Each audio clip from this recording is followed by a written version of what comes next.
ahora lo siente más natural. ¿Cómo estás? Muy bien. ¿Y tú, Jorge?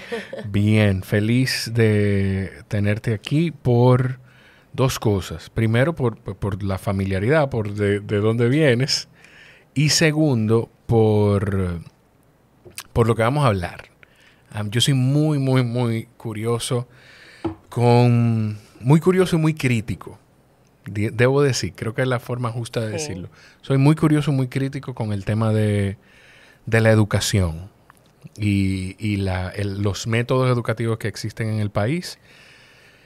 Y no sé, aunque yo creo que tú eres más educación inicial, ¿sí o no? Sí, así es. Okay. Me enfoco más en esa área, en educación inicial. Platícame un poquito de eso, de qué tú haces y cómo, cuál es, de nuevo.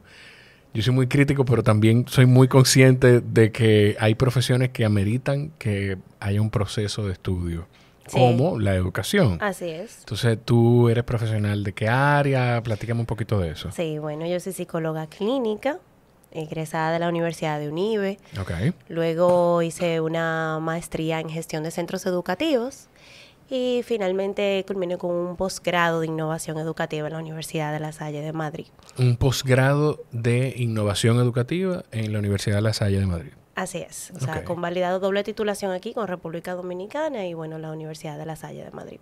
Okay. Tengo desde los 17 años trabajando en colegios. Hubo un tiempo en que pensé quedarme en el área de la psicología y irme por el lado forense, hasta que pisé un aula y me di cuenta que esa era mi pasión por mucho. Sí. Por mucho. Y yo, tú sabes, familia Martínez Brito, seguimos la pasión.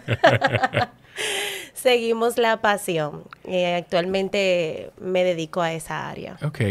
Me da curiosidad lo que dijiste de psicología forense. ¿Qué rama, o sea, qué estudia la psicología forense? Tú sabes, Jorge, cuando yo quise estudiar psicología forense, aquí no existía esa especialidad.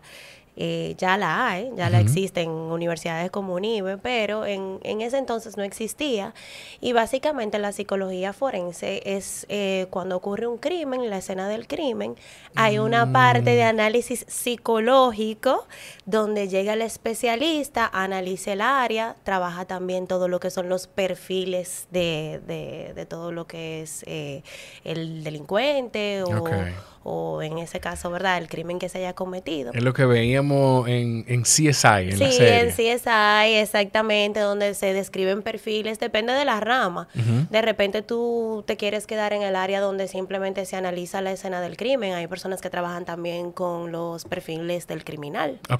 Y da muchísima ayuda porque cuando no se sabe quién es el criminal, entonces tú trabajas toda esa parte de, bueno, por el modus operandi, por el tipo de víctima que elige, debe de ser un caucásico, o debe de ser una persona así, de tal altura, o viene de este tipo de familia. Entonces buscamos quizá una persona que viene de un matrimonio disfuncional, buscamos una persona que no tuvo hermanos, y entonces eso va cerrando como los círculos de la búsqueda. Eso me apasiona muchísimo también. También, me doy cuenta. Tú sabes que pensando en eso, ese tipo de psicología se pudiera aplicar al marketing. O sea, digo, de hecho, de una forma u otra se aplica. Yo no sé qué tanto a modo de psicología, pero se aplica porque dentro de todo el tema de la estrategia de comunicación de las marcas, se hace un perfil de... Hay diferentes nombres, sí, pero hay diferentes nombres, pero hay un nombre específico que es el buyer persona, que es la personalidad y quién es mi comprador, o sea, a quién yo le quiero comprar. Eso me lo recuerdo así mismo por un taller en el que participé con Pichón y hablábamos de eso. Eso es la psicología forense. Entonces, ¿qué se hace en una maestría de innovación de la... Innovación educativa. ¿Qué se ve? Eso me llama mucho la atención. ¿Qué se ve en una maestría de innovación educativa? Y te lo pregunto muy intencionalmente porque de ahí entonces caeremos en algo que tú estás haciendo y que empezaste a hacer en el país. Que quiero que caigamos ahí, pero me imagino que viene de esa maestría. Claro. Bueno, no... O la maestría te habrá dado los recursos para poder desarrollar. La maestría me dio los recursos. Tú sabes, yo desde joven desde muy joven, cuando yo todavía pertenecía al sistema educativo como estudiante. Habían cosas que a mí no me hacían sentido. Y en ese entonces, o sea, y aparte yo estudié en un colegio de monjas, ese tipo de cosas se entendían como rebeldía o falta de respeto, el que un estudiante cuestionara ciertos procesos o que un estudiante cuestionara la manera en la que un profesor se manejaba ante cualquier situación conflictiva del estudiante. Siempre predominaba en mí la empatía por el estudiante problema. O sea, llamado estudiante problema. Sí, el llamado estudiante problema, la puesta de etiquetas. Entonces yo siempre era como la abanderada en ese sentido de, ¿pero por qué? ¿Por qué tiene que ser de esa manera? ¿Pero por qué no lo hacemos de esta? Quizá funciona mejor. Luego entonces me convertí en madre, obviamente elegí una carrera muy afín con todo esto, me inserté en todo lo que era el área educativa. Y a pesar de que, o sea, tenemos colegios súper buenos haciendo un excelente trabajo en República Dominicana, podía identificar como todavía habían ráfagas de esto. O sea, estamos hablando que ya yo no era una estudiante, ahora yo era la maestra. Y veo que desde el sistema educativo, desde lo más arriba, dígase el ministerio y luego la dirección de cada centro, todavía para mí existían lo que eran sesgos, a mi entender. ¿Sesgos en el sentido de perfilar a los estudiantes, etiquetar a los estudiantes de una manera? ¿O sesgos en qué sentido? Bueno, sesgos en el sentido de que había muchos paradigmas. Para mí los paradigmas te vetan de tantas cosas, Jorge. O sea, te hacen una brecha inmensa para lograr los objetivos. A veces el sistema se enfoca mucho en cómo lo estamos haciendo o cómo debe de ser visto por la sociedad y olvidamos el verdadero objetivo de para qué estamos aquí como escuela, para qué estamos aquí como un centro educativo, cuál es nuestra finalidad.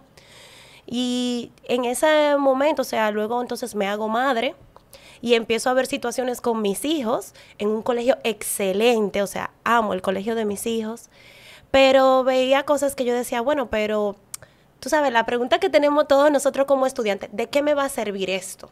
Ay, Dios mío. Tú sabes, esa pregunta es importante y el estudiante se la hace y la autoridad entendía que eso era una falta de respeto o quizá era inmadurez tuya hacerte esa pregunta, pero no. Es que el aprendizaje, para que sea aprendizaje per se, necesita tener un significado para el estudiante. Claro. Entonces, muchas veces, muchos procesos realmente no tienen un significado. Y lo tienen en otra magnitud, tienen un significado, pero no se les explica. No se transmite ese significado. No se le transmite al estudiante, inclusive al maestro. Y entonces ahí vienen esos paradigmas y esos sesgos que entonces van bloqueando lo que sería una verdadera educación para el siglo XXI. Y eso mira, yo puedo pasar horas hablándote de eso. No, y podemos pasar horas hablando de eso. Yo no tengo problema. Aquí tenemos el tiempo que tú tengas. Pero ahí tú dijiste algo muy importante.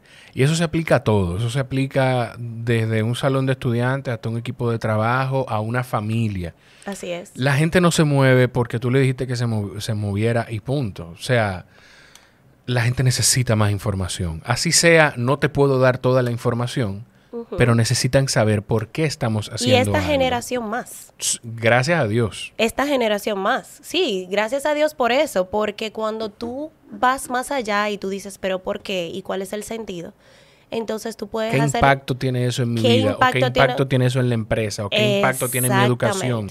En el centro. Entonces tú empiezas a sentirte que entonces el involucrarte en ese aprendizaje de manera activa tiene algo positivo para ti o para tu entorno. Claro. Y entonces tú dices, ok, como ser humano, eso es necesario para todo el mundo. Eso no solamente en el ámbito educativo, en el ámbito laboral también. Es como las matemáticas. Algo tan, o sea, yo sé que es muy general porque hay muchísimas cosas de las matemáticas, pero las matemáticas, después de adulto fue que a mí se me explicó y que entendí y le encontré sentido a, mira, es que las matemáticas te ayudan a desarrollar el sentido de la lógica. Así es. Y a solucionar problemas y que no solamente se aplican a los números. O sea exactamente. Pero a ningún estudiante se le dice, ¿tú sabes por qué estás estudiando esto? Exactamente. Exactamente. Entonces, en innovación educativa, volviendo a tu pregunta inicial, tú me decías ¿qué se da en una maestría de innovación educativa? Y pude como que encontrarle el sentido, o más bien el respaldo investigativo a todo esto que ocurría en mi cabeza, y pude como que organizar las piezas. Y pude descubrir de esta manera que por muchos años hemos, en el sistema educativo, sin importar que sea público o privado, ha querido que el estudiante sea quien se adapte al sistema y no el sistema al estudiante. Y hay tantas maneras como que de ver eso, y mucha gente dice, no, el mundo no es así. Sí. Espérate, pero es que tú como colegio, tú no puedes acomodárselo. No es acomodar, no es acomodamiento. No, pues tú no se lo puedes acomodar, porque cuando él salga al mundo, el mundo no se va a acomodar a él. No, no es eso, Jorge. Lo que sucede es que nosotros tenemos un rol como escuela. Y ese rol tú lo tienes que lograr con el bagaje que venga ese niño. No importa si ese niño vino con la idea de que él tiene que moverse mucho, o con la idea de que él tiene que estar tranquilo, o con la idea de que él quiere socializar mucho, o con la idea de que él quiere estar aparte, o con la idea de que él le gusta el dibujo, o más bien le guste la oratoria. No importa con el bagaje socioemocional que venga ese niño, mi rol como centro, yo tengo que ejercerlo, y yo tengo que buscar la manera de lograr eso, sin interferir en el desarrollo integral, dígase, mental, físico, psicológico y emocional de ese niño. Porque tú dices algo, y aquí yo iba desde que lo comentaste, a jugar el rol de abogado del diablo. Porque es verdad, la vida no se adapta a mí. La vida no se adapta a que yo diga, bueno, pero esta es la forma en la que yo quiero comportarme. Cuando tú hablas de eso, tú no hablas de adaptarnos del todo al comportamiento. O sea, ¿cómo yo le explico eso a un papá que viene criado de padres que también vienen criados de una forma en la que esa tarea hay que hacerla? Porque no, porque hay que hacerla. Te pusieron esa tarea y hay que hacer eso.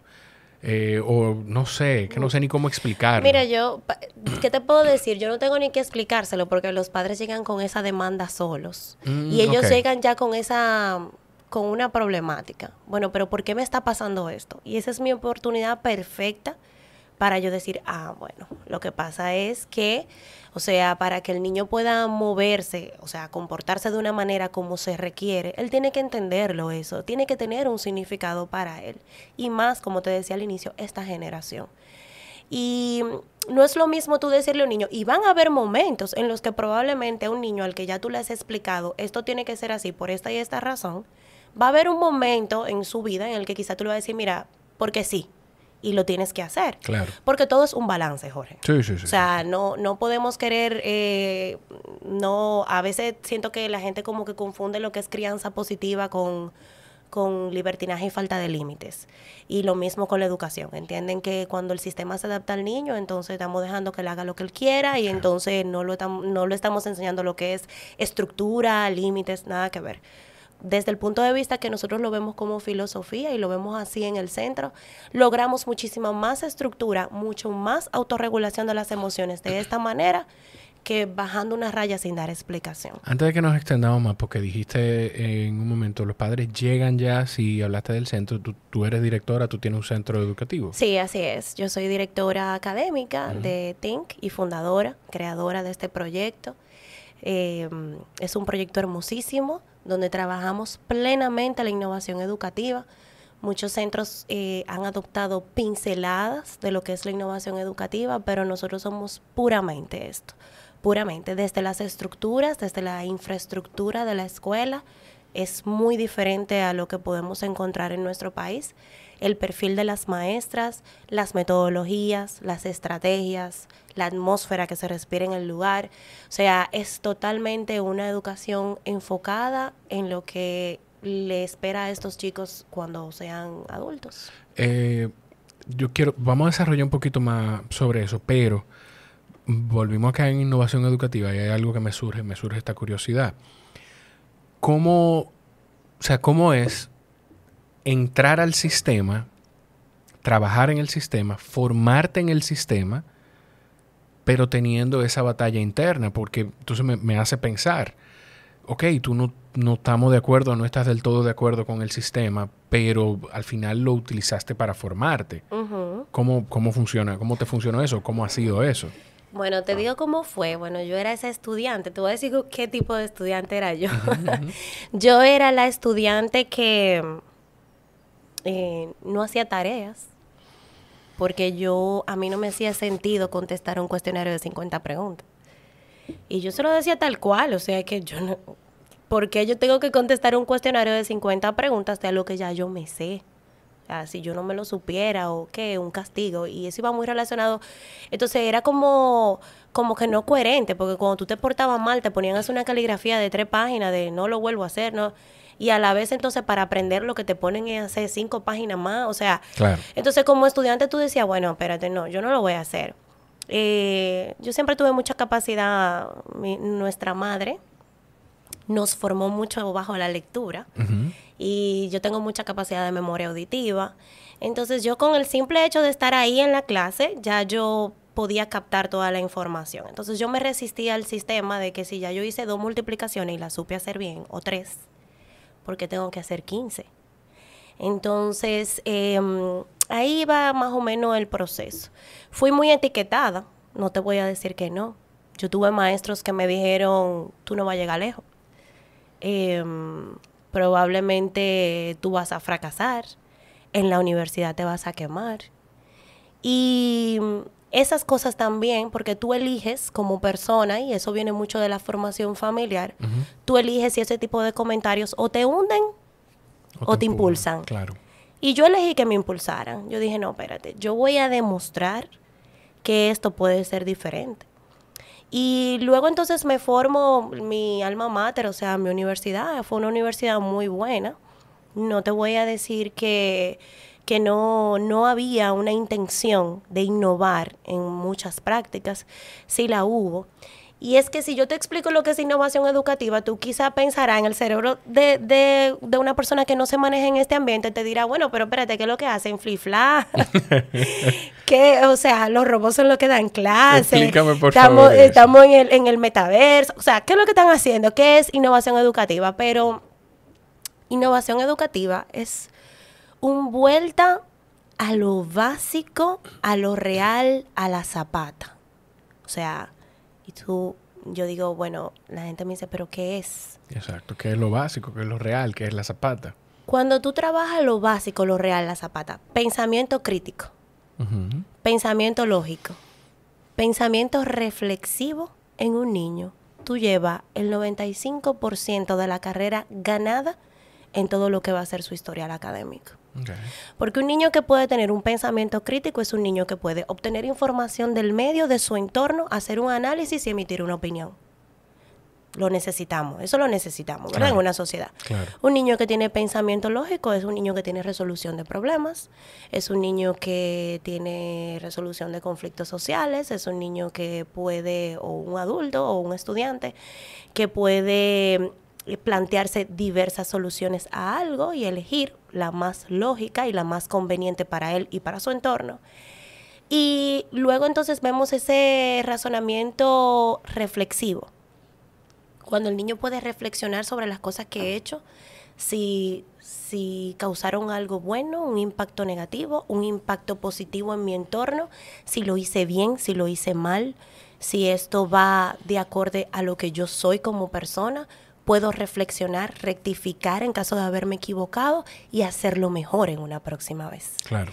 Y en base a eso gira todo lo demás. Mencióname una materia. Dime una. Lengua española.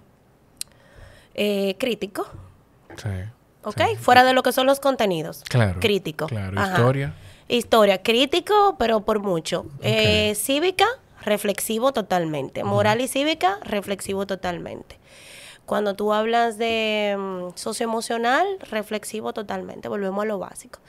Y matemática, bueno, se cae de la mata. Claro. Pensamiento lógico, matemático. Y esto combinado con todo lo que es los valores y las habilidades blandas. Vamos a explicarle a la gente qué son habilidades blandas. Las habilidades blandas son estas que emergen básicamente no de lo que son los conocimientos que vienen de fuera, sino ya más lo que es intrínseco. Todo lo que es empatía, autorregulación, trabajo cooperativo, gratitud, Liderazgo, imagino que los niños de alguna forma lo manifiestan. Ese razonamiento reflexivo y crítico, participación, amor, comprensión, esas habilidades blandas, que son las habilidades, ahora son las habilidades marcadas como las habilidades del siglo XXI. Son las que la gente... Yo compartí algo hace varios meses de un comentario de Elon Musk que hablaba, yo no recuerdo, que él ponía contrapeso frente a un título universitario. Y el enfoque era más que nada de cómo... Yo lo voy a buscar para no decir un disparate y dejar el disparate dicho en el aire y ya. Pero hablaba de eso, de que hay cosas que se pueden enseñar. Yo puedo enseñarle a una gente cómo usar Office. Yo puedo enseñarle a una gente cómo usar un sistema, aunque nunca le haya puesto la mano. Pero hay cosas que son más complicadas desarrollarlas y enseñarlas ya cuando tú eres un adulto, como la empatía, como el trabajo en equipo, como el liderazgo, el pensamiento lógico, el pensamiento crítico. Esas son... hay lugares, yo trabajé en un lugar como oficial de reclutamiento que eran competencias conductuales. Entonces, esas competencias de la conducta, esas son más difíciles de enseñar y de desarrollar que las prácticas. Y no solo que son más difíciles, Jorge, que hay una generación que tuvo una falta de estas habilidades porque el sistema se enfocó en las habilidades duras, como se le dice tal cual, que son las matemáticas, la literatura, las ciencias. Y así como tú ves que la sociedad va cambiando y todo va cambiando, así va cambiando también la necesidad de lo que son nuevas carreras. Ahora tú ves nuevas profesiones que han surgido de esta necesidad. Y tú te pones a pensar y tú dices, bueno, en un mundo, Jorge, te estoy escuchando. Tranquilo. Estoy buscando el artículo de donde Elon Musk dice eso para decirlo claramente de qué se trata. Tranquilo. Tú decías, tú te pones a pensar. Tú te pones a pensar en un mundo hoy por hoy, nosotros que estamos ahora insertados en el mundo laboral. Sí. En un mundo donde las máquinas hacen ¿qué? Tú te puedes decir qué porcentaje hacen las máquinas hoy por hoy en todo lo que es la vida industrial y laboral y productiva de un país. Las máquinas hacen un porcentaje bastante alto. Sí. Entonces, ¿qué se estima? ¿Qué estiman los estudios? Si eso es hoy, digamos que las máquinas están haciendo un 60%, que han eliminado en un 60% la mano de obra. ¿Qué va a hacer cuando nuestros hijos o cuando los niños que hoy están en el preescolar lleguen a una vida laboral? Las máquinas van a estar haciendo muchísimo más. Hay estudios donde ya los médicos, las máquinas operarán solas, harán trasplantes solas y van a poder intervenir médicamente con autonomía, simplemente... Hay rutas en Estados Unidos, algo más básico, sin faltarle el respeto a los choferes de que hacen un gran trabajo pues transportando cosas súper importantes en Estados Unidos. De hecho, tengo familia que trabaja ese tipo de cosas, pero me parece que en Estados Unidos hay rutas en las que están probando ya camiones autónomos. Que van solos, hacen su ruta, hacen su entrega y regresan. Entonces, en una sociedad así, el rol de la escuela prepara los líderes de mañana. Correcto. ¿Qué necesita un líder de mañana? Necesita saber operar. Necesita, no sé, saber multiplicar. Cuando ya las máquinas están haciendo eso como que solas. No, o sea, ¿qué vamos a necesitar? ¿Qué necesitará el mundo laboral mañana? Y no me gusta decir un empleado, porque cuando yo recibo a mis padres no me gusta decirles, mira, yo veo a tu hijo como un futuro empleado. Sí. Me gusta decirle, mira, yo veo a tu hijo como un futuro empresario, como un líder, como un emprendedor, como un gestor de cambios en la sociedad. No me gusta pensar que estoy preparando borreguitos ahí, corderitos que van alineados. Que no está mal tampoco. O sea, porque si no, o sea, los negocios no funcionaran. Si no tuvieran gente que... Qué vaina. Yo iba a decir que eso tiene que cambiar, Jorge, es que eso tiene que cambiar. No. Es que en un ambiente laboral, espera. Bueno, vamos a ver, Charlie, en un ambiente laboral, sin importar la jerarquía, todos somos líderes. Ah, bueno, no, claro que sí. Y desde tu posición, así sea que tú tengas un jefe, desde tu posición, tú muchas veces podemos ver como los empleados tienen inclusive mucho más liderazgo que lo que tiene el jefe. Y desde esa posición tú puedes ser un gestor de cambios, tú puedes ser un líder, tú puedes ser un implementador de cosas positivas y buenas. Estoy completamente de acuerdo. Y no nada más en lo laboral. desde en cualquier ambiente, en cualquier espacio de tu familia o de tu vida personal, tú estás ejerciendo algún tipo de liderazgo, así sea en un hermano menor o mayor, así sea incluso en tus padres en ocasiones, tú ejerces algún tipo de liderazgo. A lo que yo me refiero es que, o sea, no todo podemos ser jefe. No. A eso no todos podemos ser dueños de negocios. Así es. A eso es a lo que me refiero. Ok. Pero que te decía que en esa próxima sociedad, o sea, la que le espera a nuestros niños, que ahora están en el preescolar, inclusive los que están en básica, ¿cuáles van a ser esas cualidades o esas habilidades, vamos a decir, que se espera de un profesional en cualquier área? Si las máquinas van a estar haciendo todavía mucho más, lo que las máquinas no pueden hacer. Claro. Habilidades blandas. Claro. Tú vas a necesitar más, o sea, líderes que sean empáticos. Tú vas a necesitar adultos empáticos que puedan hacer una toma de decisión y que esa toma de decisión involucrada con la empatía sea de beneficio no solo para el propio, y vamos eliminando lo que es el pensamiento individualista y vamos pensando de una manera más global, pensando no solo en mí, sino también en mi entorno, en el medio ambiente, en cómo impacto el medio ambiente. Vamos a necesitar más análisis, porque entonces las máquinas van a arrojar mucho más datos. Tenemos ya el Big Data y vamos a tener todavía más. Sí. Entonces vamos a necesitar entes que puedan analizar para esas tomas de decisiones. Y en ese sentido, es a lo que me refiero, el rol de la escuela de preparar al profesional de mañana. Entonces no podemos seguir formando niños para una sociedad que está quedando atrás. No podemos seguirlos formando en lo que nos formaron a ti y a mí, Jorge. En lo que formaron a mi papá y a mi mamá. Claro. Porque en la sociedad en la que ellos vivieron no es la que les espera a estos niños el día de mañana. Sí, no, tiene definitivamente, tiene mucha razón en eso, tiene muchísima razón en eso y esas son de las cosas que a mí me chocan y me golpean, porque estamos hablando nada más de los niños y de la educación inicial, pero yo no sé, hay gente a la que yo todavía tengo que explicarle que muchas veces un diplomado está muchísimo más actualizado que un pensum de una carrera universitaria. Por muchísimas razones. Quizá no es falta de voluntad del centro, de la universidad. Quizá es simplemente que todos los procesos burocráticos hacen que para tú poder actualizar un pensum dures 9 meses, un año y medio para poder cambiarlo. Y que el órgano rector de eso pues te autorice que ese pensum esté actualizado y que esas sean las materias. Entonces, un diplomado, un curso técnico es muchísimo menos complicado de actualizar, me imagino. Cuando hablamos de este proceso de educación inicial, ¿de qué edad a qué edad estamos hablando? ¿Y qué tanto impacto causa, si lo podemos poner en modo de porcentajes, en esa edad, el conocimiento que adquieren y lo que desarrollan los niños al adulto del futuro?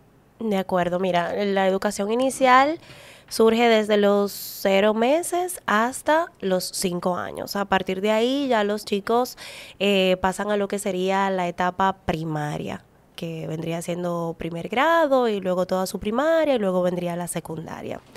¿Por qué es importante esta educación inicial? Esta educación que profesamos aquí en Think y es la que aplicamos en Think.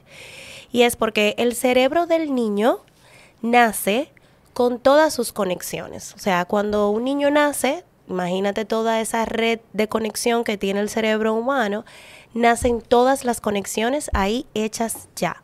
Okay. Entonces, ¿qué hace la educación inicial en el niño y por qué impacta de manera positiva en ellos? Y es porque el mayor porcentaje del desarrollo del cerebro se logra en los primeros 6 años de vida. Tú has escuchado de manera coloquial que la gente dice, mira, el inglés hay que aprenderlo chiquito porque aprende inglés de grande.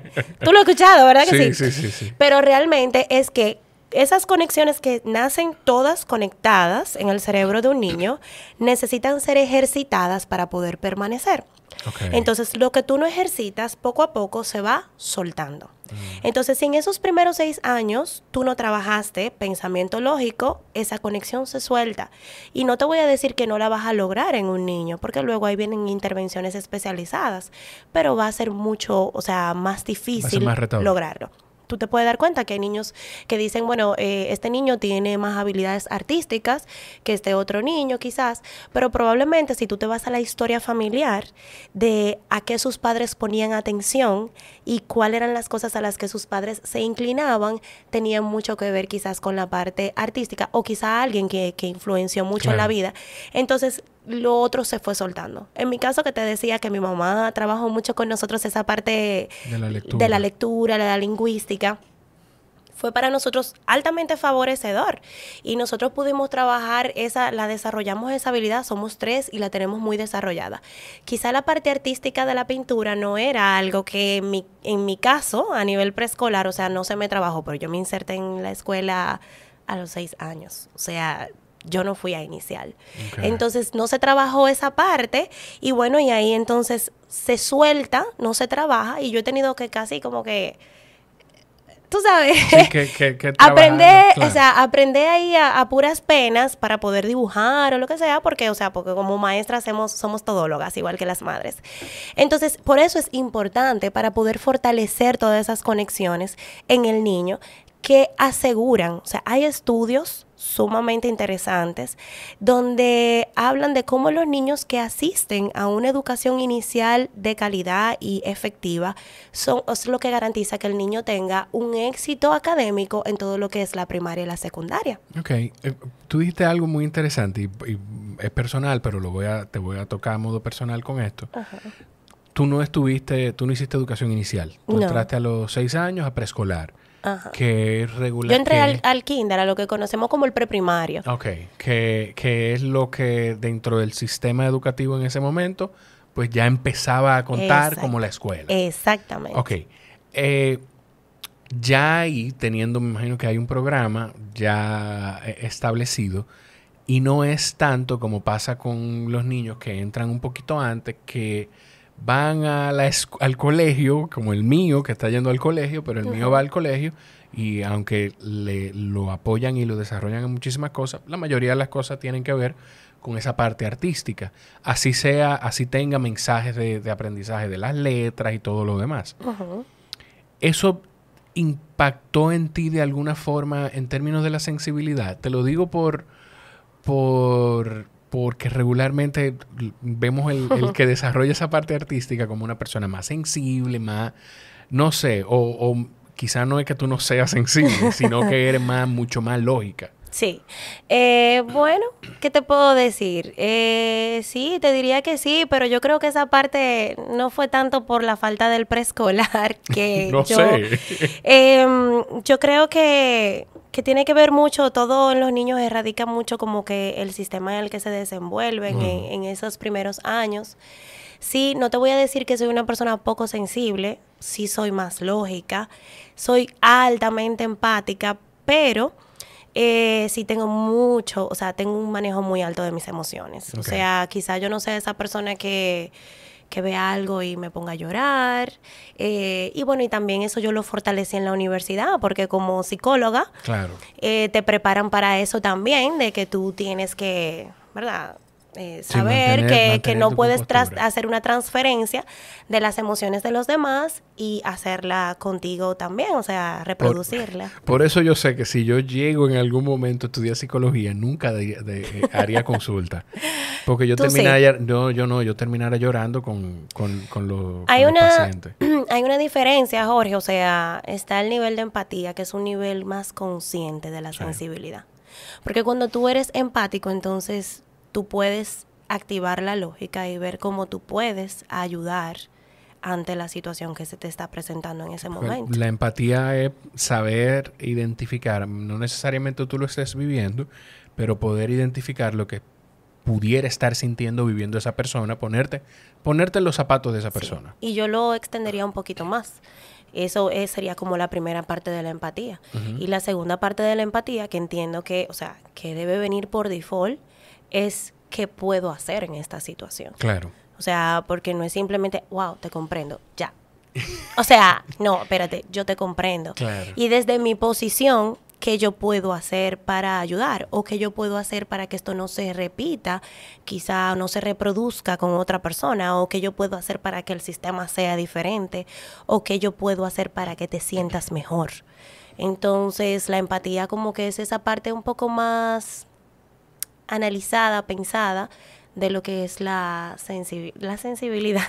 Sí, no. Pero la tenemos. No, y por eso aclaré que no es que yo piense que tú no seas una mujer sensible, una persona sensible. Yo creo que incluso para trabajar en el mundo en el que tú te estás desenvolviendo, debes tener sensibilidad necesariamente. Claro que sí. Pero, o sea, me imagino que tú tenías o tienes más desarrollada esa parte lógica. Tú sabes que te estoy escuchando hablar. Y aunque no he grabado con ella, que está pendiente la invitación al podcast, no sé si tú sabes quién es Berenice Pacheco. Berenice es profesora en INTEC y escribió un libro, te lo voy a enseñar ahora, cuando termine de decirte, que lo tengo aquí atrás, que habla del adultocentrismo en el sistema educativo dominicano. A ti pudiera gustarte mucho. Ese libro me lo recomendó Mr. Pichón. Y tomen ejemplo de esta recomendación de Mr. Pichón. Él me lo recomendó y me lo regaló. O sea, me compró una copia. Me había prestado el de él y después me dijo, mira, este es tuyo. Tengo que llevarle el de él, que no se lo he devuelto. Y me imagino haciendo una especie de foro contigo y con ella. Aunque no he conversado con ella, pero me imagino haciendo una especie de foro hablando de la educación contigo y con ella. O sea, que tenemos... Una de las cosas me atrevería a hacer eso. Sí, no, dale, vamos arriba. Yo te voy a decir algo. Una de las cosas que nosotros trabajamos en Think es el rol activo del estudiante, que es algo que es innovación. ¿Por qué es innovación? Porque por muchos años el rol activo lo ha tenido el maestro. Y la educación, que va muy de la mano de lo que me acabas de decir, ha estado centralizada en el maestro. Uh-huh. Que en este caso tú me dices el adulto, ¿verdad? El maestro. Que es una relación o una comunicación vertical uh-huh. en lugar de ser horizontal. Y el maestro es el que contiene todo el conocimiento y el único que se mueve para transmitirlo. Y nosotros... Y desde aquí arriba. Y desde esta posición yo te puedo enseñar todo esto. Mira, yo tenía un profesor en la universidad que me decía, llenen ese examen. O sea, es un excelente profesional, uh-huh. o sea, un excelente, muy reconocido, un psicólogo muy reconocido y es por su trayectoria. Pero yo recuerdo que él nos decía, llenen ese examen como ustedes quieran, no importa, igual ustedes nunca van a saber lo que yo sé. Y yo recuerdo que esas cosas a mí me hacían, Jorge, ya tú sabes, yo estaba casi graduándome de la universidad cuando eso, porque, o sea, él era profesor de los que ya estábamos casi saliendo.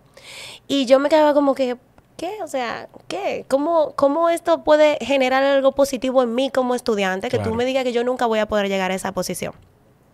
El estudiante debe tener un rol activo en su aprendizaje. Y cuando tú dices un rol activo, entra en juego todo lo que es el aprendizaje natural. Y eso es algo que se ha desvaluado muchísimo y eso tiene muchísima retroalimentación para el niño.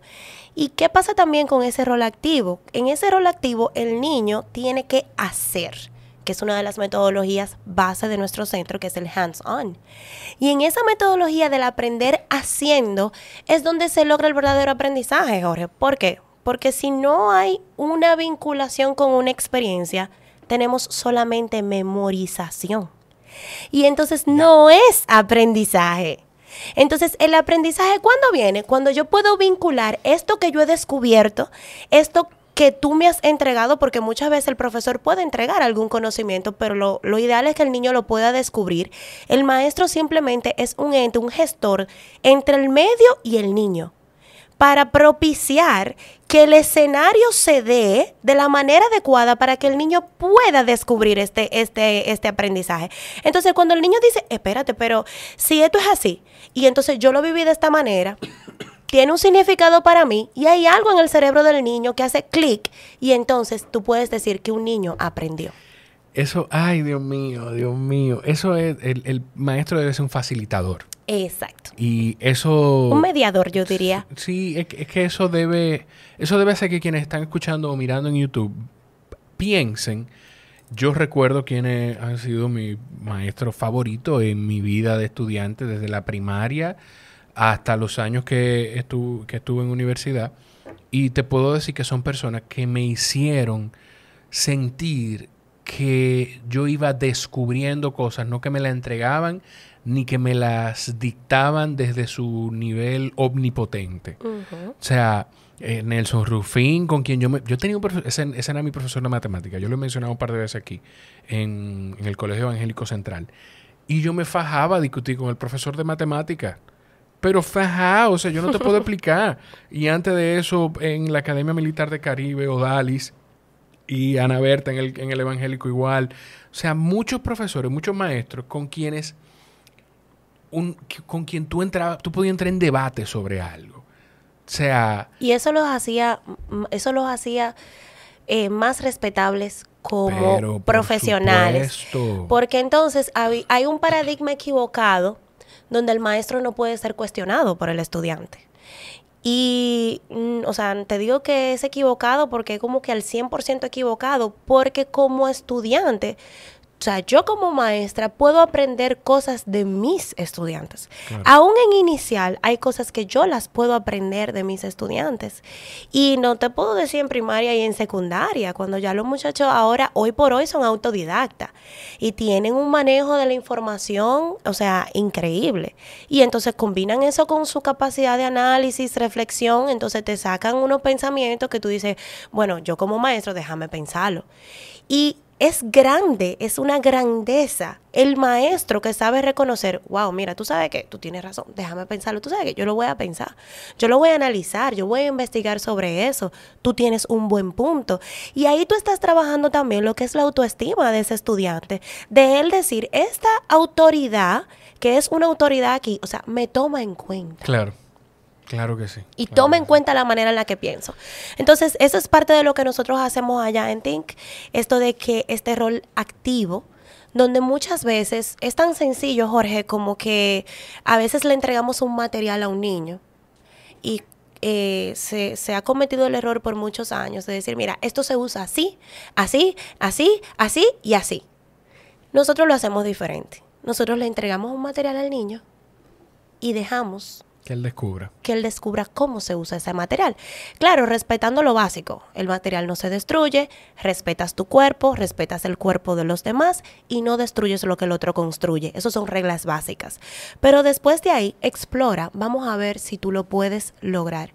Y nos podemos dar cuenta de cómo los niños ya tienen capacidades y habilidades que han adquirido de su entorno, ¿verdad? La han absorbido de su entorno y entonces ellos se van dando cuenta que lo pueden lograr y entonces tú como gestor vas diciendo, wow, veo que estás clasificando y le vas poniendo como nombre a lo que el niño va haciendo y él va comprendiendo que todo esto tiene un sentido. Wow, qué hermoso sería que toda la educación fuese así, Jorge. Claro, tú lo dices y yo me río porque aquí todavía yo he descubierto muchísimas cosas que uno hace y que estoy seguro que a la gente que está mirando o escuchando le ha pasado. Porque uno va haciendo de manera natural y a veces no sabe ni siquiera, bueno, hace un par de semanas ese episodio no ha salido, que es con Ann Benjamin, ella es psiquiatra, perdón, Ann. Ella es psiquiatra y en un momento yo le digo, Dios mío, estábamos hablando, bueno, le hablo de eso, de que hay cosas que uno hace de manera instintiva y ella me dijo cómo se llamaba eso. Algo, no me acuerdo ahora, voy a buscarlo en el episodio ese. Y ahí aprendí otra cosa que yo no sabía, pero yo sabía que de algún sitio, esas cosas que yo hacía, de algún sitio yo las estaba sacando y las hacía de una forma natural por algo y me le dio significado. Entonces, si eso me pasa a mí como adulto, me imagino lo que debe ser y lo que debe liberar en la cabeza de un niño. Y sobre lo que tú decías de aprender de las experiencias. Vamos a poner un ejemplo. Yo me acuerdo de lugares por cosas que yo he vivido en esos lugares. Así es. Yo no recuerdo el nombre de un hotel en el que fuimos en familia y a mi hermano le salió en la cama esto no es una experiencia bonita, pero le pasó un 100 pies, pero un animal. O sea, yo no te puedo explicar. Un espécimen. Pero una cosa... Y yo recuerdo esa noche, yo recuerdo el sitio, yo recuerdo que no dormimos ninguno, que nos despertamos a tomar café. Yo corrí en ese momento, salí a correr por la zona. Y yo estoy viendo el lugar, pero yo ni siquiera sé cómo se llama. Pero recuerdo toda esa experiencia. Toda esa experiencia la recuerdo. Entonces, eso le pasa a muchísima gente. Eso puede ser un olor, puede ser cualquier cosa que te hace recordar. Porque el ser humano se conecta con sus experiencias, no con los lugares. Y con sus sentidos. Exacto. O sea, todo lo que tú absorbes a nivel sensorial, eso, o sea, se fija a nivel neurológico por todo lo que es nuestro sistema nervioso. Pero en los niños también tiene eso de ese impacto de lo que es, o sea, algo que les toca, que les llena y les parece significado. O sea, tiene un significado y es significativo. Entonces a eso le llamamos aprendizaje significativo. Okay. Tiene que significar algo para el niño. Y hay muchos centros que ya lo están aplicando en el sentido de que, no te voy a decir como que el centro en totalidad. Sí te puedo decir que hay muchos maestros que están haciendo el cambio. Hay maestros que han despertado en ellos. O sea, mis hijos tienen un maestro el cual yo admiro mucho, que me atrevo a mencionar su nombre, el profesor Braulio, que es profesor de matemáticas. Y él es, o sea, cuando mis hijos vienen de su clase, me vienen con una serie de anécdotas que yo como maestra, como profesional del área, sé que está trabajando el pensamiento lógico de mis hijos. Mis hijos no vienen hablándome de números ni de matemáticas, pero les va súper bien en esa clase. Entonces, ese profesor dio en el punto.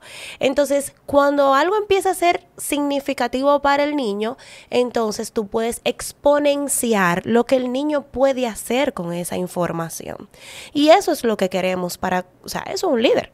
O sea, es aprender una cosa y poder aplicarla en lugar de, no solo en ese ejemplo, sino llevarla a otros escenarios y aplicarla. Por ejemplo, ¿qué tan interesante sería, Jorge? Y yo te voy a hacer esta propuesta, a ver qué tú me dirías como papá. Yo te digo, mira, Jorge, ¿te interesaría un centro educativo para tu hijo a nivel de bachillerato, o sea, de secundaria, donde le enseñen a trabajar con los impuestos, a manejar sus impuestos de sus finanzas personales, a que lo enseñen a hacer un plan financiero personal, a que lo enseñen a hacer un plan financiero para una empresa que de manera imaginaria ellos están creando, a que lo enseñen a invertir en la bolsa de valores, que le enseñen a cómo manejar toda esa parte financiera? ¿Te interesaría un bachillerato así? Que en vez de matemáticas, a tu hijo le den en todo lo que impuestos, finanzas personales, finanzas de emprendedores, que te den todo eso para tu hijo. Tú se lo compras más que geometría, trigonometría. Claro que sí. Yo también. Claro que sí. Porque son las prácticas del día a día de la vida. ¿Y qué tú necesitas para tú poder hacer finanzas? Tú tienes que saber multiplicar, sumar, análisis y todo lo demás. O sea, lo básico tienes igual que aprenderlo. O sea, no es que tú estás desvirtuando lo que es el contenido académico que nos dicta el ministerio. Es cómo tú le estás proyectando esto a los estudiantes y qué tú le estás enseñando. Que yo no hubiese querido que a mí en secundaria me enseñaran a manejar un plan financiero. Claro. Pues yo trabajo desde los 16. Desde los 16. En el colegio yo trabajaba. No porque lo necesitaba, pero motivación de mis padres.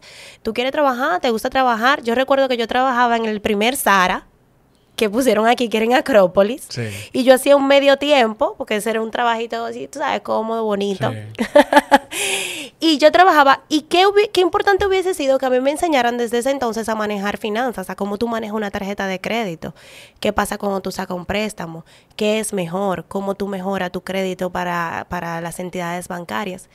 Todo eso es importante. ¿Tú sabes la cantidad de adultos que no sabemos manejar una tarjeta de crédito personal? O sea, la dichosa es. ¿Y a quién le toca enseñarse? Se sabe y mi mamá también. ¿Pero se a quién le toca? Corte y todo. Al adulto o a la persona que ha vivido eso, que en este caso es el espacio donde yo me voy educando, que es el centro educativo, claro. Exacto. Entonces, y ahí nos vamos con todo y también nos vamos en esa parte en la que a mí me gusta enfocarme mucho, que es esa parte social. Porque el 60% de los niños que tienen situaciones académicas y de aprendizaje vienen por una necesidad emocional, psicológica o social. Ese número, ¿de dónde lo sacamos? Te lo digo porque me diste un número muy específico. Ese número, o sea, no te puedo decir ahora mismo el estudio, pero es un estudio, sí, exacto, es una fuente confiable. Eso es lo que quiero... o sea, eso es lo que quiero que manifestemos, porque yo digo muchísimos números aquí, pero sí es bueno que la gente sepa que no es que tú te estás inventando. No, te la voy a mandar por si lo ponen en Instagram, lo pongo abajo. Lo ponemos en la descripción del episodio lo pongo. Así es. Importantísimo eso, ¿por qué? Porque de ahí erradica todo lo que es cómo el niño se manifiesta con su entorno, desde la parte psicológica y la parte emocional. Y cuando tú no trabajas esta parte, tú logras el aprendizaje, o sea, pasa dos cosas con los niños. O aprenden bajo frustración, que lo vemos mucho eso. Sí. Vemos muy buenos estudiantes que manejan un nivel de estrés muy alto. O sea, vemos estudiantes que son buenos, pero son estudiantes estresados, son estudiantes frustrados. Entonces tú dices, pero debe de ser, es tan duro, o sea, es tan duro. Y luego entonces tenemos los estudiantes que dicen, bueno, yo no me voy a frustrar, yo no me voy a estresar, como yo todavía no tengo las habilidades emocionales, entonces el sistema lo que me dice es que yo no aprendo. O sea, no estoy aprendiendo, no tengo problemas de aprendizaje, tengo hiperactividad, tengo esto, tengo aquello, pues yo suelto eso. Y con la alegría que muchísima gente diagnostica la hiperactividad. Eso... La hiperactividad nada más, Jorge. Y la depresión. Y el síndrome ay, y la ansiedad. El déficit de atención. El déficit. ¡Ay! Tú sabes con la facilidad que alguien puede decir, que le dice a una gente, no, él tiene déficit de atención. O él es hiperactivo. Pero tú lo o sea, pero ¿qué Jorge, tú hiciste para diagnosticar a ese niño? ¿Cómo, como maestro, cómo tú esperas recibir un niño totalmente enfocado cuando viene de una sociedad llena de estímulos? O sea, no puede ser. Tú tienes que saber trabajar con esto. Tú sabes que una de las cosas que nosotros aplicamos en Think es el tema de trabajar la inhibición a través de los espacios. Nosotros tenemos paredes en cristal. La educación tradicional busca que los chicos estén encerrados en un cubículo, o sea, en 4 paredes, sí, donde la ventana está como más para arriba de la cabeza de los niños para que simplemente se ventile el aula. Y que el único foco de atención sea el frente. Y el frente donde está el maestro, todo el mundo en fila. Ay, Dios mío. Entonces, tú no puedes mirar para los lados. Si tú te volteas a hablar con el amigo de atrás, óyeme, eso es duro. Sí. La naturaleza del ser humano es la socialización. ¿Cómo tú puedes tener un muchacho 6 horas sin querer voltearse a decirle algo al amigo que está al lado o al que está detrás? Entonces, buscamos el enfoque y la atención sin ningún estímulo. Pero esa es la realidad. Esa no es la realidad. Porque cuando esos muchachos salen y se insertan en un mundo profesional, tienen que saber funcionar aún con el millón de estímulos que tienen alrededor. Por eso tú no se lo enseñaste en el colegio. Entonces, ¿qué logramos nosotros con este tema de las paredes en cristal?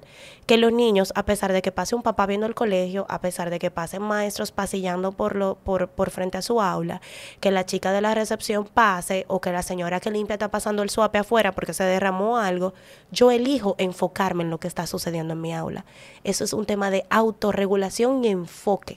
Y esa autorregulación y enfoque, me encanta eso. Se puede igual extrapolar y llevar a otros aspectos de la vida, como la alimentación, como la alimentación consciente y los estímulos electrónicos. O sea, que un niño igual llegue a desarrollar esa autorregulación de decir, quizá no de soltar el aparato, pero de tú decirle, ya se acabó, tenemos que pararnos. Y él entienda que ok. Claro que ¿ya? Sí. Eso es lo que enseñamos nosotros. O sea, nosotros, de hecho, mira, nosotros tenemos, te voy a poner un ejemplo, nosotros tenemos una mascotica de acompañamiento que nos está acompañando ahora todos los viernes allá en la escuela, hasta que terminemos el proceso de adopción de la que se va a quedar fija. Es un perrito de acompañamiento emocional para los chicos. Es increíble ver... porque van a tener un perrito... Lo tenemos ya los viernes. Ay, o sea, siempre está los viernes en la escuela. Y bueno, y estamos en el proceso de adopción del que se va a quedar fijo. Es maravilloso tenerlo ahí porque amo ver cómo el perrito se pasea por el aula autorregulando a los niños que lloran o que se paran en algún momento que quizá tienen que estar en un lugar específico. Claro. Vuelve y como que los centra. Y los niños no pierden su foco de, ¡ay, el perrito! No. O sea, todo... Que normal. es normal. Exacto, ya está normalizado. Está normalizado. Entonces, el niño está eligiendo participar en la actividad académica o artística o cualquiera que sea la actividad que la maestra está proponiendo en ese momento. Entonces, eso es maravilloso. Lo podemos lograr con los electrónicos, lo podemos lograr luego cuando son más adultos en lo que es la gestión del tiempo. Lo podemos lograr con todo lo que es la parte de más productividad a nivel laboral cuando son grandes. Yo puedo ver muchos profesionales hoy por hoy que te dicen, ay, mira, yo sabes que yo me voy a trancar aquí en esta oficina, pues yo necesito trabajar. Si yo estoy con usted alrededor, o sea, me desconcentro. Sí. Eso no debería de ser. O sea, tú eres un adulto, tú te autorregulas. Yo puedo hablar lo que voy a hablar con Jorge y ser productiva en mi trabajo. O sea, puedo igual decirle a Jorge, tiene que darme 15, 20 minutos para yo terminar esto y después seguimos con esa conversación. O yo puedo escuchar a Jorge cantando que está al lado de mí. Exacto. Y aún así tener la capacidad de enfocarme en lo que estoy haciendo. Y eso es una habilidad que el niño, esa capacidad, ¿tú sabes cómo se llama esa capacidad? Eso es una función ejecutiva de nuestro cerebro y se llama inhibición. Ay, Dios mío. Es donde el niño inhibe los estímulos no necesarios para centrar su atención en lo que sí es, o sea, en lo que él selecciona como importante en ese momento. Entonces, estamos también educando para eso, porque eso va a elevar tu productividad, tu gestión de tiempo, tu gestión de emociones, autorregulación, reducción de la ansiedad, reducción del estrés. Ay, Dios mío. No, tú lo que me has dado muchas razones y muchas excusas para yo poder decir cuando me digan, mira, Chalhu, pero que yo no, es que cuando yo estuve en el colegio, el que las ventanas de este colegio tuvieran casi en el techo y yo no puedo mirar para afuera, tuvo un impacto en mí en que yo no me pueda enfocar ahora mismo. Exactamente. Que estamos bromeando con eso. No, pero es así. Pero sí, o sea... Es así. El cerebro es un músculo, Jorge. Todo lo que tú no ejercitas con tu cerebro, o sea, no lo puedes tener. La memorización visual, la auditiva. Hay muchas personas que memorizan de manera visual, pero su memorización auditiva no es buena porque no fue trabajada. El multitasking, la inhibición, todo ese tipo de cosas que son básicas, son funciones ejecutivas de nuestro cerebro, se han perdido. Por un lado, por lo que te he dicho del tema educativo, pero por otro lado también viene una parte de la crianza de esta nueva generación, pero ya es otro tema, podcast. Pero espérate, antes de que sea otro podcast, ¿qué tanto de todo esto que estamos hablando y lo que ustedes hacen en Think, ustedes están en Instagram y cómo la gente lo encuentra? Sí, estamos en Instagram como Think, bueno, THNK, no, THNK sin la I, .school. Así estamos en Instagram, estamos en Twitter y también en Facebook. Busquen información sobre Think, a ver si quizás sus niños pueden participar de este centro educativo. Se me van a resetear, pero antes de que se me reseteen te pregunto, ¿qué tanto debe venir el acompañamiento de ese proceso que ustedes hacen en Think en el hogar? O sea, ¿cómo si ustedes les brindan las herramientas a los padres que tienen niños en el centro? Bueno, siempre el desarrollo de un niño tiene que ir de la mano con un trabajo en equipo de todo su entorno. O sea, un niño necesita que sus entornos, o sea, el conjugado de sus entornos trabajen en equipo y de manera colaborativa. Dígase casa, colegio y, digamos, actividades extracurriculares y familia extendida, digamos que los abuelos y todo el que interactúa con él. Sí, nosotros le brindamos ese apoyo a nuestros padres. Número uno, explicándole la importancia de todo esto, porque también esto lo aplicamos con papá y mamá. Sí. Tiene que significar algo para ellos. Yo no puedo decirle, mira, esto es así porque, tú sabes, innovación educativa, esto es lo nuevo, esto es lo que hay, cómpralo. No. Yo tengo que explicarle a los papás cómo esto va a impactar de manera positiva a sus hijos. Y, bueno, este pensamiento disruptivo es solo disruptivo cuando yo encuentro estas familias que me dicen, ¿tú sabes qué? Tú tienes razón. Yo lo quiero para mi hijo. Y es donde se vuelve una idea disruptiva porque está creando un impacto a nivel social en la comunidad educativa. Le damos acompañamiento a nuestros padres con todo lo que son los talleres para padres. En este mes tenemos un taller que estamos pensando abrir unos cupos para personas que no estén dentro de la comunidad. Te iba a preguntar. Si no, pues voy a aprovechar mi influencia y voy a manejar eso. Yo necesito ir. Claro que sí. Yo me sentiría súper honrada de que fueras. Vamos a estar trabajando bajo el tema de cómo influye la personalidad de mamá y papá en el desarrollo de mi hijo. Me encanta. Y eso es sumamente interesante porque podemos ver niños que tienen situaciones de alimentación, situaciones conductuales, situaciones emocionales, con padres maravillosos que aman a su hijo y que quieren lo mejor para ellos, pero que también vienen con un bagaje de su formación y lo están traspolando a sus hijos, pero como tú no lo sabes y no sabes cómo mejorar esto, porque no hay padres perfectos, pero siempre podemos ser mejores. Claro. La paternidad no es perfecta, pero siempre hay espacio para la mejora. Y si tú no estás claro de qué cosas no estás haciendo tan bien como pudieras estarlas haciendo, no las vas a mejorar nunca. Sí, así es. Y entonces también con ese acompañamiento, bueno, nosotros emitimos 4 evaluaciones durante todo el año escolar que vienen acompañadas de recomendaciones, porque no es solamente decir, bueno, está esta situación, o sea, está esta situación y como escuela haremos esto y como familia lo recomendado es que ustedes hagan esto para que en este tiempo podamos ver una evolución y un avance en cualquiera que sea la situación identificada. O sea que sí le damos acompañamiento a los padres. Me encanta. Charina, yo sé que sácame de este error. Ustedes son el primer centro con esta filosofía en el país. Nosotros somos el primer centro con esta filosofía real. Ok.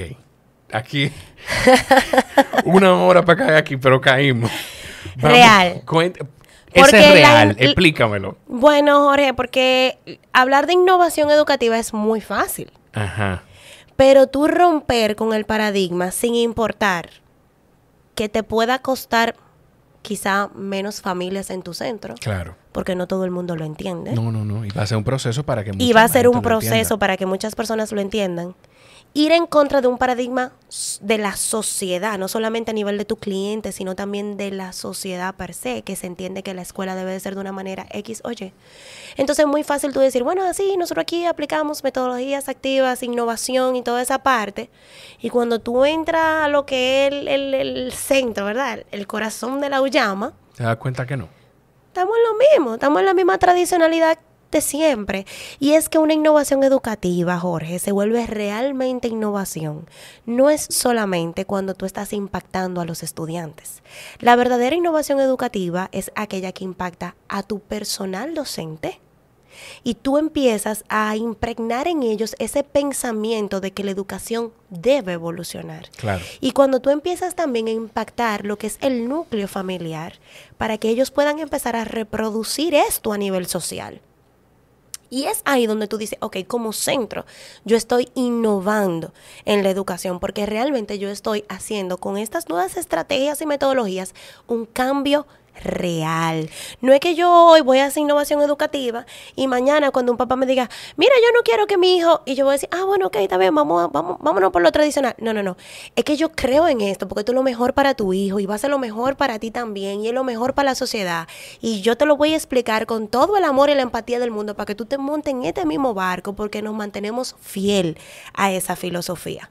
Eso es un modelo, hasta donde entiendo, que tú has trabajado por un tiempo para poder establecerlo. Sí, de hecho, mira, yo estuve por 1 año fuera de lo que era el ámbito laboral, 1 año completo, y hablaba con una terapeuta hace unos días que estuvo visitando el centro, y ella me decía, wow, para mí es increíble ver, me decía Charina, para mí es increíble ver cómo tú vienes con esta trayectoria de estar en tantos centros educativos y tú has creado algo totalmente diferente. O sea, ¿cómo es que tú no reproduciste lo mismo con lo que tú has trabajado por los últimos 17 años? O sea, es que esto no tiene nada que ver. Y eso tú realmente lo ves cuando tú pisas en ese lugar. O sea, tú dices, es que esto no es parecido a lo que yo he vivido. Yo lo voy a decir. Esto no lo está diciendo Charina para los otros centros y para las otras personas. Se está combatiendo el monstruo desde adentro. Desde adentro. desde adentro, y eso hay que vivirlo y hay que verlo. Mira, y yo le paso el micrófono a cualquiera de mis familias. Claro. Se lo paso porque es algo que ellos lo están viviendo. Y no solo a mis familias, se lo paso a mis maestras. Porque las maestras son las que saben, ¿verdad? Que cuando esa puerta se cierra y los papás dicen adiós, lo que se está haciendo ahí dentro. Claro. Y es el cambiarle la mentalidad a ellas mismas de su rol en la sociedad. O sea, se ha desvirtuado eso. Se ha desvirtuado la importancia del maestro en una sociedad. Yo creo que poco a poco se le ha restado importancia. Se le ha restado. Y a la vez que se le ha restado importancia, se le ha restado parte de lo que es su autoestima. Claro. Y su responsabilidad con el estudiante. Claro. Y entonces ese compromiso con que yo no solo hago esto porque me pagan. Yo tengo que hacer esto porque yo soy maestra. Tú sabes lo importante. Yo estoy impactando una vida que mañana impactará muchas más. Yo soy de la gente que digo que tú no necesariamente eres lo que tú haces, pero en el caso de las maestras, o sea, ser maestro debe identificarte, debe ser... Eso es genial. Ahí sí yo soy lo que yo hago, porque me llena, porque me hace sentir... Maestras y maestros, quiero decir, pues me llena y me hace sentir que estoy aportando valor a la sociedad. Somos los primeros a nivel estructural también. Nuestra infraestructura es totalmente, o sea... Con lo que tú hablabas de, bueno, desde tener la mascota en principio una vez a la semana y que se va a quedar fija allá, a tener las aulas con cristales totalmente para que los niños puedan ver todo el entorno. Y que los niños están descalzos en el colegio. ¿Descalzos en el colegio? Exacto. Y tú dirás, ¿qué, Charina? ¿Eso es chulería? Explícame eso.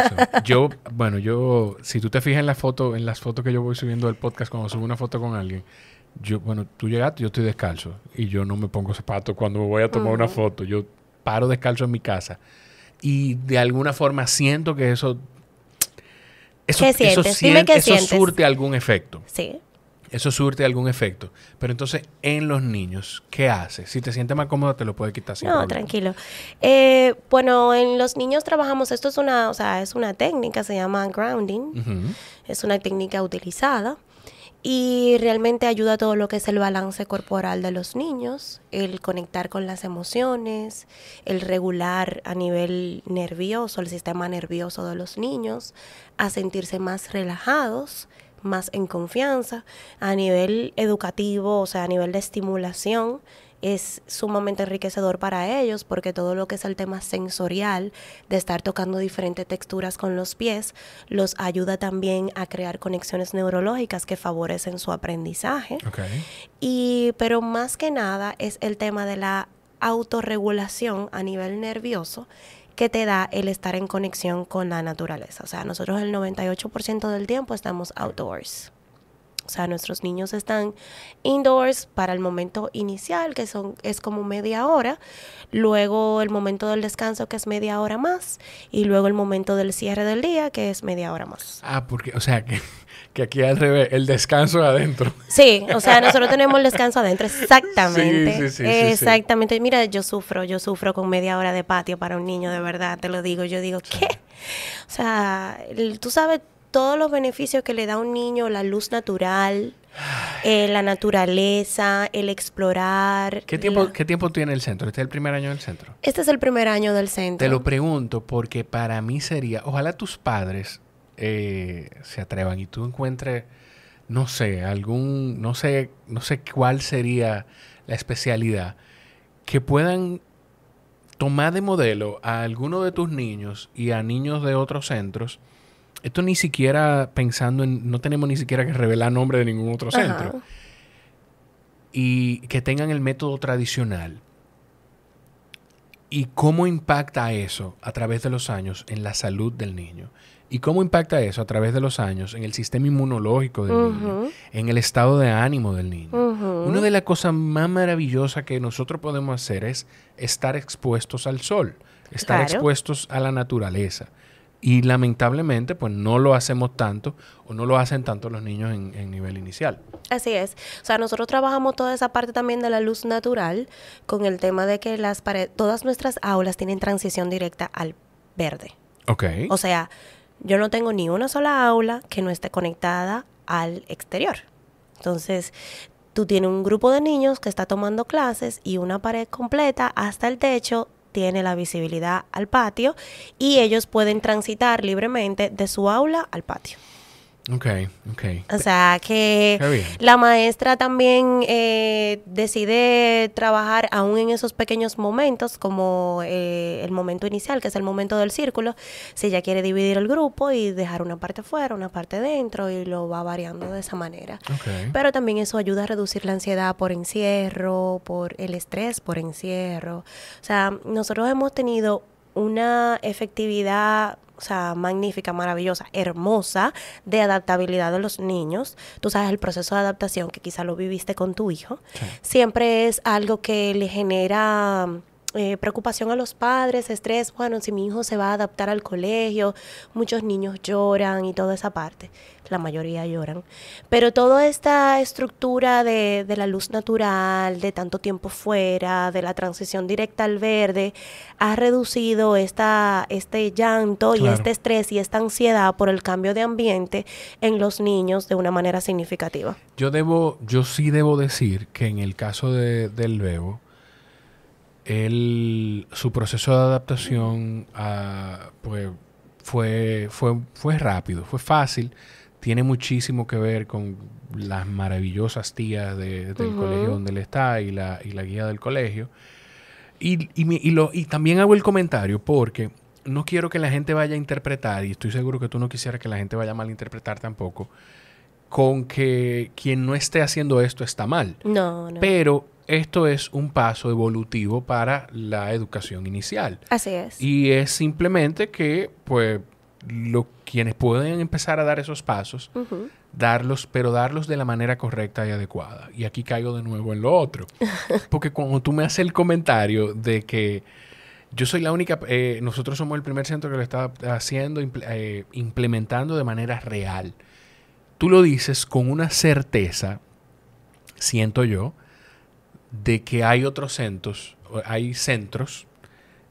que están, estas son mis palabras, utilizando la idea para vender el centro o vendiendo la idea de que están aplicando esto, pero no lo están aplicando. Jorge. No te pregunto, yo no sé. Si tú quieres me respondes, si no, no me respondes, yo no sé. No, yo te voy a responder sin miedo al éxito. Porque te lo digo, y te lo digo también pensando en ese trabajo que tú hiciste, en tu proceso de maestría, adquirir esas herramientas, preparar tu sistema y tu filosofía, porque aquí esta es la importancia de las filosofías. Si esto no fuera una filosofía establecida, si no perteneciera a la visión de tu centro, pues fuera muy fácil para ti decir, a usted no le gusta eso, y son 10 de los que son, qué sé yo, 10 no, vamos a decir, son es 70% de los padres que me están diciendo que no les gusta esto, pues no hay problema, lo cambiamos. Pero no, esa es la filosofía de tu centro. Así es. Entonces, por eso te lo digo.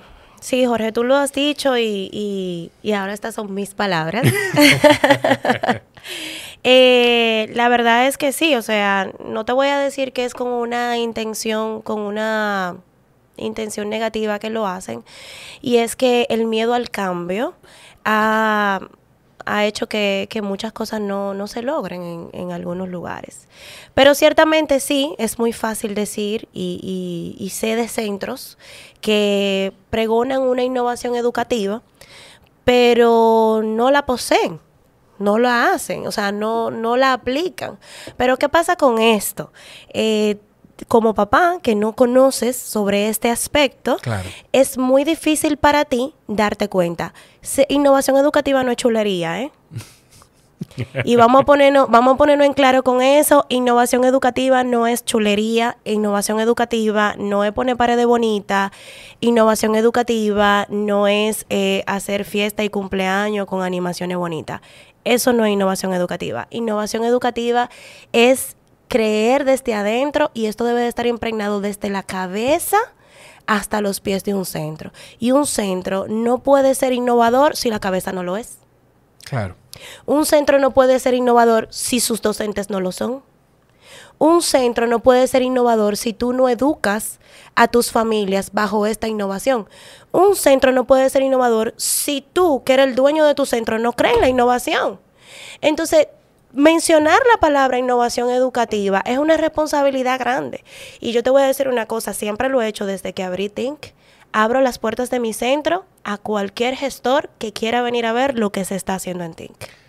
Pensando en ese sentido en que, porque de nuevo... Aquí, porque quiero que lo reproduzca. Aquí, eso te iba a decir. Eso te iba a decir, porque lo que quiero es, de nuevo, hacer hincapié entonces en la importancia de tener una filosofía. Y lo estás reproduciendo ya, ¿eh? Pero no con bien. Menos de un año. Pero no bien. Pero no bien. No real. No real. No real. Vamos a esa palabra, no real. Porque es como tú tener la fachada, pero ¿qué hay en el trasfondo? Claro. ¿Qué hay en el trasfondo? Y entonces... Lo esencial es invisible al ojo. Creo que eso es del Principito. Del Principito, ajá. O lo verdaderamente importante es invisible. Es invisible a los ojos, sí, así mismo. O sea, ¿qué hay dentro? ¿Qué hay dentro? O sea, ¿dónde está el corazón puesto ahí? La educación es algo muy... O sea, la educación baila un tango medio romántico entre la ciencia y lo que es la filosofía. Entonces, ¿qué hay? O sea, está lo comprobado, están las estadísticas, está lo dictado por el ministerio, pero ¿dónde está la pasión? ¿Dónde está la filosofía? ¿Dónde está el anhelo de realmente creer que debe evolucionar la educación? Porque esto tiene un significado y un porqué. Esto no es porque Charina leyó un libro y le pareció chulo. No, Jorge, esto tiene un trasfondo social. Y un trasfondo social de algo que está empezando así como Think. Algo propio, porque tiene que empezar así, para yo poder comprobarlo. Y luego esto es algo que pretende pluralizarse en todo lo que es el sistema educativo público. Eso que tocaba de decir, de comprobarlo. Con Think, ¿tú has visto modelos similares fuera del país? Sí. Y que tenga, y que ya esté comprobado que funciona y qué impacto tiene a largo plazo. Claro que sí. Todo el mundo ha leído sobre eso. Tú has escuchado de que la mejor educación es la de Finlandia. Tú has escuchado sobre esto, ¿verdad? Sí. Tú has escuchado Singapore Math, las matemáticas de Singapur, que es el método más efectivo porque trabaja todo lo que es el mental math, la matemática mental, la lógica matemática y se enfoca más en eso que en los números. Todo esto está comprobado. Charina no se está inventando nada que el agua moja, de que el agua moja o nada por ahí. O sea, lo que pasa es que yo he entendido que a pesar de que nosotros somos un país tercermundista, nosotros estamos capacitados para incursionar en una educación de un país desarrollado. O sea, se puede, aquí hay demasiados profesionales del área, hay personas muy estudiadas, hay personas apasionadas. Tenemos un 4%. Lo tenemos todavía. Tenemos un 4%.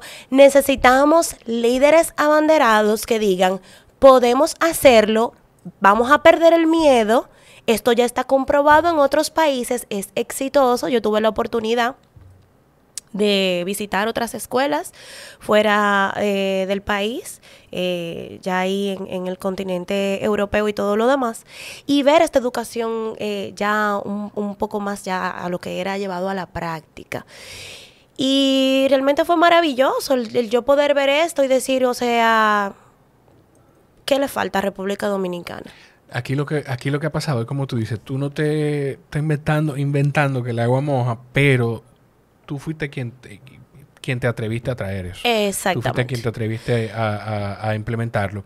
Y eso debe tener un mérito, debe tener... Yo no creo que tú te traes reconocimiento, pero debe tener un reconocimiento. Y que ese reconocimiento venga con incluso que cualquier centro que esté tratando de aplicarlo, que tenga la capacidad de decir, no sé, este es el método Think en República Dominicana, o mismo. Este método lo trajo Think y nosotros nos vamos a acercar a ese centro a poder desarrollarlo mejor con su directora, porque ella lo que quiere es que se esparza en el país. Y que lo bueno se comparte. Claro. Lo bueno se comparte, y más cuando tú tienes una intención social de algo tan importante como la educación. Yo no quiero que sean exitosos solamente los niños que van a TINC. Claro. Porque la sociedad no va a estar conformada solamente con los niños de TINC. Yo quiero que esto se reproduzca a nivel de que podamos tener el mayor porcentaje de niños aprovechándose de esta educación. O sea que... O sea, hoy por hoy hay escuelas fuera de nuestro país y bueno, y hay algunas que también lo están trabajando en algunos pueblos, en algunas provincias, el tema de que del bosque escuela. Del bosque escuela. De la escuela bosque, que es donde el niño... no hay aulas, o sea, no hay aulas. Simplemente el niño se la pasa todo el tiempo fuera y es un aprendizaje natural. Qué hermoso el poder traspolar esto a todo lo que es la educación dominicana. Ahora, aquí en lo que es la capital, la ciudad, la capital. La zona metropolitana. Así es. Nosotros trabajamos esa parte. También lo trabajamos aquí de una manera obviamente más regulada por el Ministerio de Educación y toda esa parte, pero lo hacemos enfocado en eso. Estamos casi terminando, pero mencionaste el Ministerio de Educación. Voy a quitar los audífonos, se me están calentando, se me está calentando la cabeza. ¿Tú encontraste algún tipo de resistencia de las autoridades? ¿O fue más retador? Si tú sientes, ojo, espérate, porque tampoco quiero, si tú sientes que eso te puede poner en algún aprieto, mira, le doy una editada a esto, porque tampoco, yo no acostumbro a editar las conversaciones, pero tampoco quiero perjudicarte de ninguna forma. ¿Tú encontraste algún tipo de resistencia de las autoridades? No, la verdad no te voy a decir que encontré resistencia, porque recuerda que, bueno, no sé si tú lo sabes, lo que el ministerio propone es una base. Okay. Eso es como que lo mínimo que un estudiante debe de hacer. Usted quiere hacer otra cosa, pero debe cumplir con esto. Exactamente. Okay. Entonces, cada centro tiene su propuesta diferente que busca enriquecerla de la manera que lo entienda, ¿verdad? Posible. De manera ideológica, no te voy a decir que el ministerio está muy lejos. Lo que pasa es que no se pone en práctica.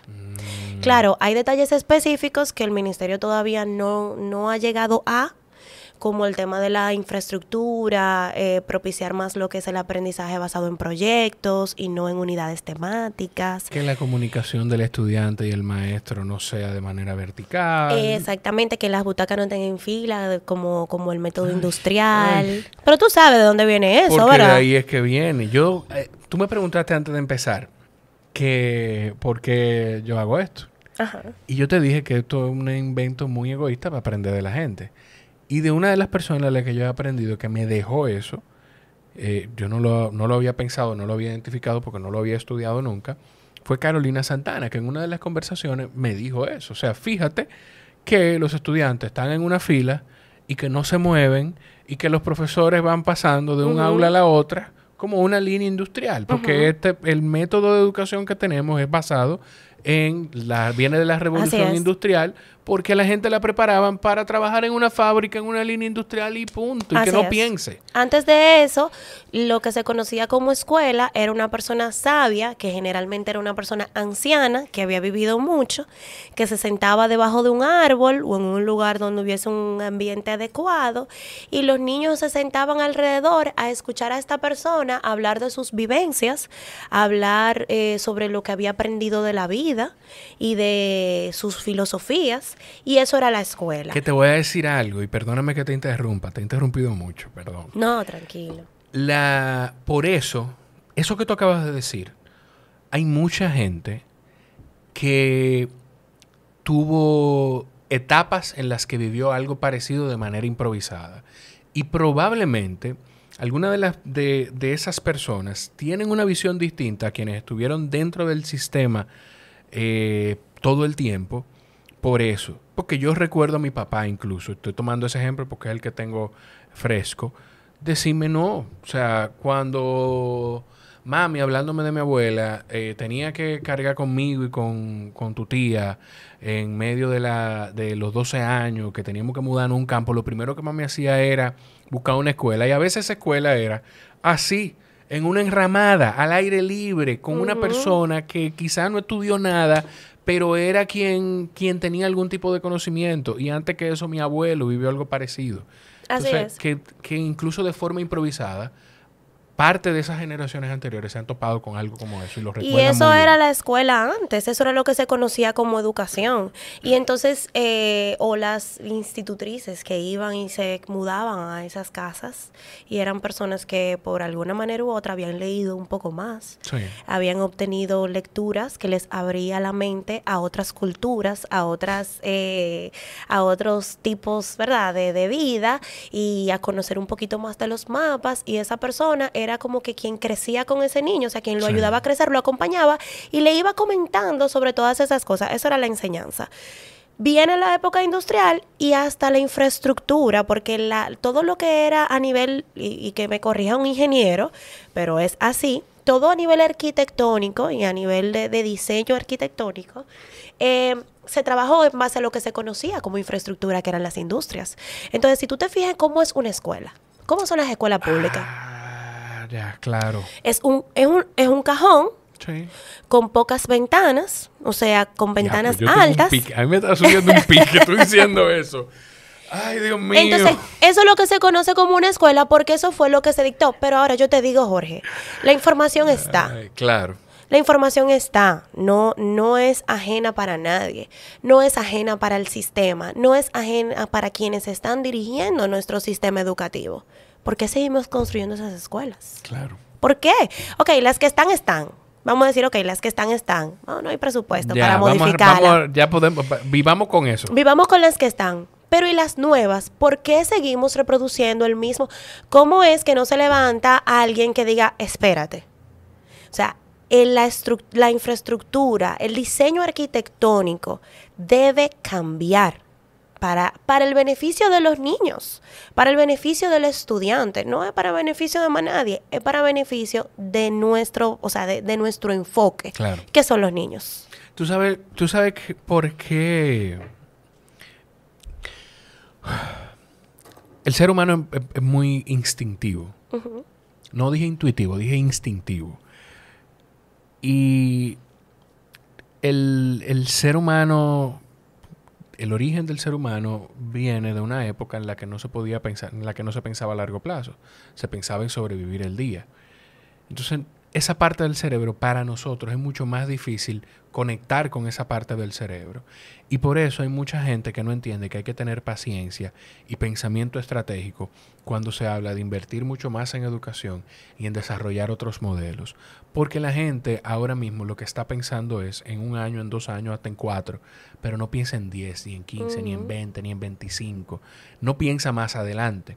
El que vino antes de mí quizá empezó a pensar en futuro cuando tuvo hijos. Uh-huh. Nosotros empezamos a pensar en futuro cuando tuvimos nuestros hijos. Y quizá, y yo espero que así sea, nuestros hijos sí van a pensar y van a conectar un poquito más con ese pensamiento a largo plazo de decir, pero es que ya el día a día, el sobrevivir al día a día, el hombre de la caverna, ya nosotros pasamos eso. Y eso no solo, y eso no solo yo diría que es un pensamiento a largo plazo, Jorge. Yo diría que eso es un pensamiento más empático.